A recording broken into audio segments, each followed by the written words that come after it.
कुछ समय पहले तक पश्चिम बंगाल में लोकसभा चुनाव में महज 2 सीट कांग्रेस को ऑफर करने वाली तृणमूल कांग्रेस सुप्रीमो ममता बनर्जी ने अपने रुख में नरमी के संकेत दिए हैं।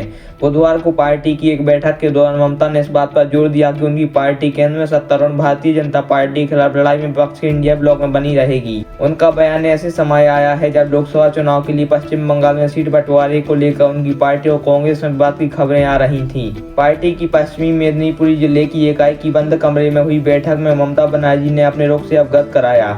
मीडिया की खबरों के मुताबिक पार्टी सुप्रीमो ने स्पष्ट तौर पर कहा कि बीजेपी के खिलाफ लड़ाई में तृणमूल कांग्रेस इंडिया अलायंस में बनी रहेगी। मुख्यमंत्री ने मार्क्सवादी कम्युनिस्ट पार्टी की आलोचना की, लेकिन कांग्रेस के खिलाफ एक शब्द भी नहीं बोला। ममता बनर्जी का ये बयान टीएमसी की लोकसभा पार्टी के नेता सुधीर बंदोपाध्याय की हालिया टिप्पणी के बाद आया है, जिसमें उन्होंने कहा था कि लोकसभा चुनाव के लिए उनकी पार्टी पश्चिम बंगाल में सीट बंटवारे को लेकर कांग्रेस के लिए खुला दिल रखती है, लेकिन बातचीत विफल होने पर अकेले चुनाव लड़ने पर भी तैयार है। बुधवार का घटनाक्रम राज्य कांग्रेस अध्यक्ष अधीर रंजन चौधरी के साथ मेल खाता है, जो टीएमसी के मुख्य आलोचक हैं। उन्होंने कहा कि वो बंगाल की सत्तारूढ़ पार्टी से सीटों की भीख नहीं मांगेंगे। कई सूत्रों ने पुष्टि की कि टीएमसी राज्य की 42 लोकसभा सीटों में से 4 सीटें कांग्रेस को देने पर विचार कर रही है। 2019 के चुनाव में टीएमसी ने राज्य में 22 सीटें हासिल की, कांग्रेस ने 2 सीटें जीती और बीजेपी ने 18 सीटों पर कब्जा किया था। टीएमसी ने पहले 2001 के विधानसभा चुनावों, 2009 के लोकसभा चुनाव और 2011 के विधानसभा चुनाव में कांग्रेस के साथ गठबंधन किया था,